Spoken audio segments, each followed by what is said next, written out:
Welcome to Gen Z Hoops, the Gen Z basketball, coaching, and sports business show.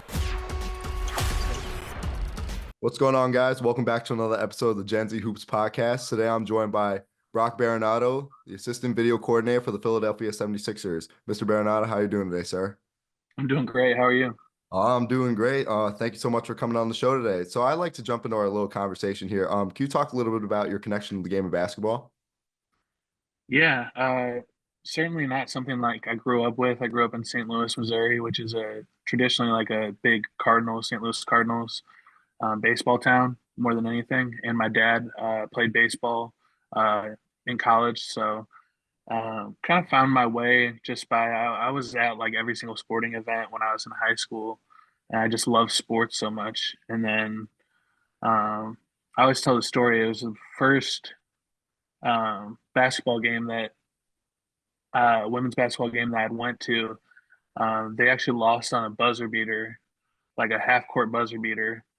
And for whatever reason, I went up to the coach afterwards and I was like, "Hey, is there anything I can do to help you guys?" And he was like, "Do you have a way to defend a half court buzzer beater?" As a joke. But um, from there he was like, "Yeah, we'd love to have someone that can film our games." And just kind of fell in love with it from there, and really enjoyed the process of being around the game, the people involved with it, and things just kind of evolved from there. Did you ever have that one like significant player in the NBA growing up who you really looked up to and idolized? Uh, Not necessarily. I wasn't like a huge. I mean, I guess when I was younger, I was growing up towards the Jordan, like in the Jordan Bulls time. But again, like my connection with the game of basketball wasn't that strong at that point. To be honest, the first people that I really admired and looked up to was like prime UConn women's basketball, and Gino and their dominance and stuff like that. Being involved in the women's game, like for a significant part of my career, that was kind of the first like wow, eye-opening people that I'd really seen that I was like blown away by. Wow, that's amazing. So we'll get into that a little bit. You have a little bit of WNBA experience. We'll get into that later. But can you talk a little bit about more of kind of pursuing a career in sports? When did you realize that you wanted to pursue this profession? Well, as soon as I realized that physically I wasn't going to be able to probably do what I wanted to do, I just loved my dad and I. That's kind of where my love for sport, grew the most. And credit to my mother because she spent so much time learning sports. She knew some, but learning it at a higher level to be able to connect with me, which is like a beautiful thing. But my dad and I mean, to this day, I'll call him, we'll talk for 30 minutes, and 28 of it is about, our local sports teams and everything else. So I just always knew I wanted to be around it. I knew that I had this passion and love for it. And I was just trying to figure out a way to do that. And I went to college believing that I would be, because I was a editor in chief of our newspaper in high school, and just really had a passion for writing about sports. And then, I was planning on being a broadcaster. That was really my big plan. And then, things kind of got shifted towards a career in basketball, like in the middle, towards the end of my college career, where I was just around some really positive, wonderful people. And I was like, I could see myself in these circles and with these groups of people. Oh yeah. I actually thought about that as well, like kind of get into that whole like broadcast profession right there. I was always really inspired by guys like Kevin Harlan, Mike Breen, like watching the NBA Oh yeah, and no doubt. bang good, like all those like little catchphrases. And funny thing or not, I don't mean to like shift it too much, but like when you play 2K, you end up start commentating with the commentator sometimes. Oh, for sure. Yeah, no doubt about it. And especially when friends are in the room, or like my cousins when I was younger, we would all like commentate like it's the NBA finals, like James catches, fires the three, way up, like stuff like that. Yeah, that's awesome. Yeah. So talking a little bit more about your time in college, you were actually the women's basketball manager. What was your mindset at this point in your career? Honestly, it was something that I really loved to do. in high school, and I hadn't gotten just because I hadn't really pursued it. I didn't really. I kind of got into college, got really involved with my fraternity, and had a great group of people around me, and was just really enjoying things. But really hadn't connected with the game of basketball again. And then by chance, I was connected to an assistant coach at Bradley, um, who invited me to just come around and just realize how much I'd missed it and how much I enjoyed being a part of it. And I think that kind of ignited my enjoyment of it. And then it became I'm naturally like a person who likes to serve others and help others. And that was my mindset the whole entire time I was with Bradley, was just like, how can I help, from this position, how can I help as many people as possible? So, I was really fortunate that coaching staff was incredibly receptive and kind to me, and empowered me to be the best version of myself. And the players as well were just wonderful. Still people I contact to this day. Um, so I think my mindset was, let me enjoy this, let me serve others, and not really fully believe, like thinking that I was going to go into having a basketball career at that point. I just wanted to be around something, and it felt good to be around it, right? But eventually it just became, wow, I see all these people doing these jobs that I believe that I could do, and that I would enjoy doing. So that's where it kind of shifted a bit to like, okay, I can make a career out of this and make a run at this. And then after post women's basketball experience at Bradley, you took your first video coordinator job actually at VCU women's basketball. Can you talk a little about that experience and kind of how like everything you learned at Bradley kind of like shifted and you used that into this new experience? Yeah, I think I hadn't done as much of the video stuff at Bradley. Um, here and there, but that wasn't necessarily my primary focus. I really shifted when I got to VCU, because I was just going to grad school. I was a normal, like regular student, and I was really signed on to be like a manager again, essentially, for VCU. And Matt Shoemake was the video coordinator at the time, and he kind of pulled me to the side and he was like, hey, if you want to have some staying power in this, you're gonna have to figure out a lane, in order to become, have some staying power in basketball if you want to job consistently. And I think, you'd be a really good video person if you, applied yourself to it.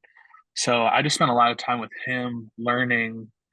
We really learned together in a lot of ways, like the video side of everything. And um, I had kind of just had a knack for it, and enjoyed it. So started doing a lot, coding all our practices, coding all our games, uh, things of that nature. So it just became a more significant part of my skill set.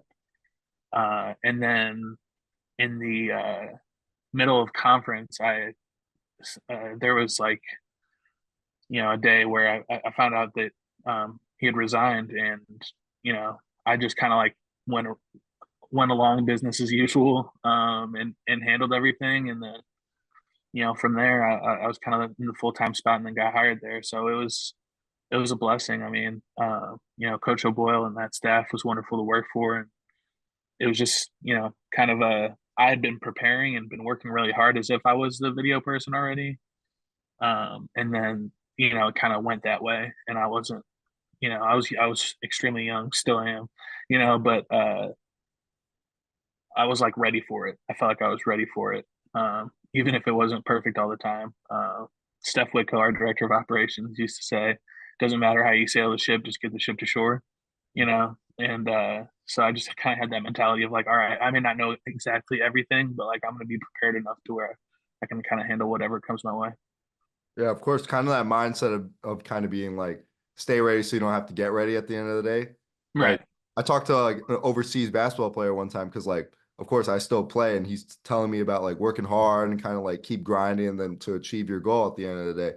And he said like you could put your head down and like work, work, work, gain all this skill, and then when your opportunity finally comes, you can look back and be like, Wow, all that hard work actually paid off at the end of the day. For sure. So going back, talking about the profession of being a video coordinator, can you talk a little bit about what actually is like the hardest part of breaking down film? I see my coaches go through trouble all the time, like trying to like find little clips and all stuff on like apps like Synergy and Sure. Huddle. Can you talk a little bit about that experience for you? Absolutely. I think the hardest part is probably, um, you know, certain parts of basketball is a universal language, but as far as like how people prefer to have their film prepared and terminology, things like that, I think that's, it can be really different across the board. And so, I think it's, as much as it's just an aptitude of being able to find the clips and all that stuff, that carries some difficulty, but I think it's really just knowing the people involved and having a feel for how they would want things presented. Um, I think that that's probably the biggest challenge anytime that you get into a new situation, you're feeling people out and everything like that. I've been really fortunate everywhere I've been, uh, that I've had people around me that knew that person and were able to help me when I didn't necessarily know because I hadn't been around for a very long time. Um, so that's always super helpful. But I'd say that's the biggest challenge. Is probably just adjusting to new people and making sure that your work is presented in the way that they would want it. How does this really differ from the levels? I want to know as well. Like, is how much more film do you have to break down from the college game to let's say like the NBA game? I would say probably a lot, right? I would say yes, just because of the amount of games. I mean, that's probably and I'm still early in this. I haven't been around very long, but um, in college, if you're lucky, you get 38. Yeah. You NBA you have minimum 82 plus like what 4 or 5 preseason games. So it's just like it's rapid, and you don't um, just because of that you have a lot more film to break down because it's there's so many more games to manage. Uh, so I'd say from that perspective, yes. I think there's hard workers and people that grind at every level. So as far as that's concerned, I don't know if there's a necessarily a difference. I think the work's just different, but the duration of the season is probably what kind of separates the NBA level. So you've been around the women's game for quite some time, and you finally got the opportunity in your first professional experience with as a video intern for the Atlanta Dream. What was it like working in your first like professional job for a sense for a professional sports team? It was amazing. I was really fortunate that I got linked up with them because uh, they were playing all their home games at Georgia Tech, where I was. So I got linked up with their video coordinator because I was just helping them get set up and everything like that. And um, when I decided to move on from Georgia Tech and pursue some other things, uh, their video guy was like, "Hey, just come and help us. You can come to all the meetings, like be a part of the staff and everything like that." Uh, and that was so kind of him. And I met so many wonderful people through that experience. And we were really good. It was a really good team. Made it to the Eastern Conference Finals. Yep. Nikki Collin was outstanding. One of the best coaches I've been around. Um, she just had like this, tremendous ability to, just stay the course and be consistent every single day. And I just really respected her for that. So it was an awesome experience with great players and just the professional setting and people that really went about their business in an impressive way. Uh, it was incredible. I wouldn't have traded it for anything. Do you recall like a favorite game or anything from that season that really stuck out to you? I don't know if there's a favorite game or play. I think um, the one thing that I always remember is there was a clip, um, and I may butcher this, but um, I think Renee Montgomery was checking into the game, and she's a prolific shooter. Uh, and uh, she wasn't in the game, but I think it was Natasha Cloud denied her the ball, and someone ended up getting an open three because she's denying someone that was checking into the game. And so like we joked about like shooting gravity and like what like that's like the ultimate um, compliment um, to a shooter, right? Is to Right. get denied when you're not even in the game, just checking into the game, and then getting someone an open shot. So I gotta fact check that one, but that's the one off the top of my head that I remember just laughing about because it's like this is like what an unbelievable like situation. So that sticks out. But that whole run and just seeing you know the attention to detail and how much everybody had the care factor of everybody involved was pretty cool. We see plays like that happen to Steph Curry like almost every year. Like you saw Right. him against the Clippers the other night. I didn't see that one. That was that was crazy. At the end of the game, guys were triple teaming him up the court because the Oh yeah. Warriors are down three. That was horrible. And then they had I think it was Gary Payton and I think Draymond had like an open shot, but they were still trying to give Steph the ball and just Yeah. hilarious seeing three guys like running around chasing tail. I thought No, it's that crazy. was so you going into your pri going further into your professional career, you were a basketball ops intern and eventually became the director of basketball ops for the Texas Legends in the NBA G League. How did it feel to take on different roles for one franchise?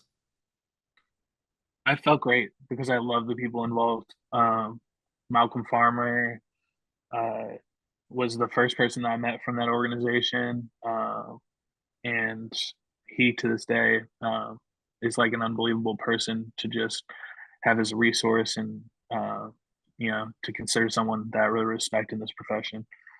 So having him and the other people involved to really believe in me and my ability to do uh, my job at a high level and become director of basketball operations was huge for me. A huge confidence boost. Anytime that you are in those spaces, no matter how confident you feel in yourself, to have other people that you really respect have confidence in you means a lot. So it was a blessing and it was so much fun. Like that environment was so fun. Like if you go and look up the Texas Legends, it is the peak of like the G League enjoyment experience as far as like how they do their game days. Everything surrounding it was just so much fun. So uh, I was really fortunate, really happy to be from year one to year two to stick around because I just love the people involved. What would you say the biggest challenge was from becoming an intern and then moving up to becoming the director of basketball ops?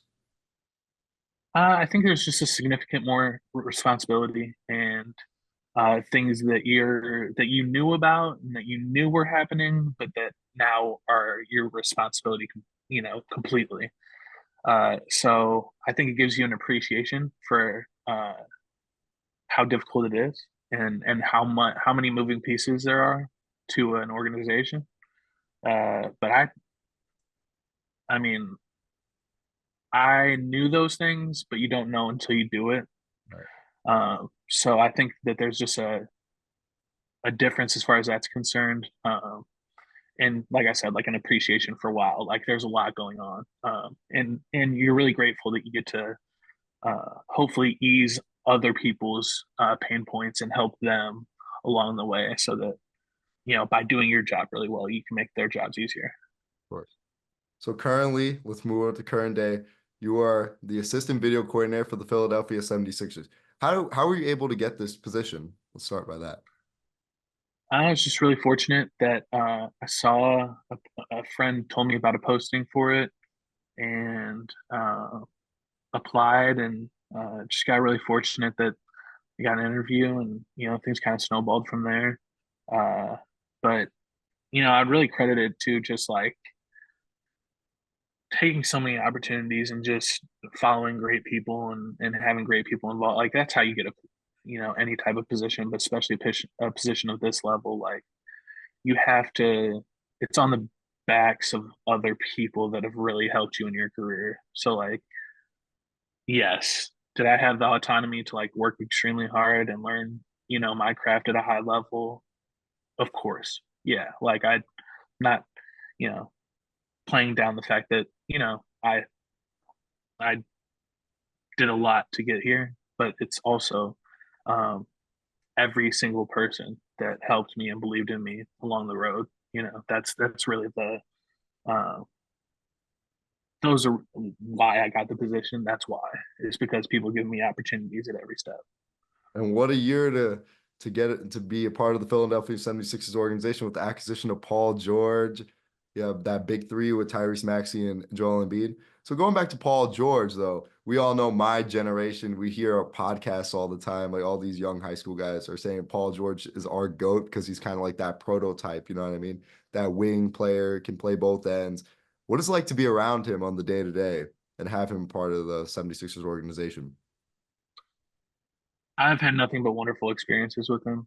He's a really joyful person, great person to be around, and obviously, as you articulated, I mean, he's a tremendous basketball player. It's you know, being at this level, seeing guys with his skill level is, uh, it's like basketball heaven.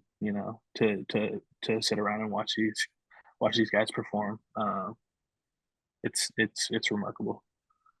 I think it's just too bad like the injury bug is catching the Sixers organization right now. But I really think like once you guys get fully healthy and come together, that's a Eastern Conference Finals, probably like NBA Finals team right there, in my opinion, right there. But Certainly hope so. Yeah. no, I think you guys would get it all together.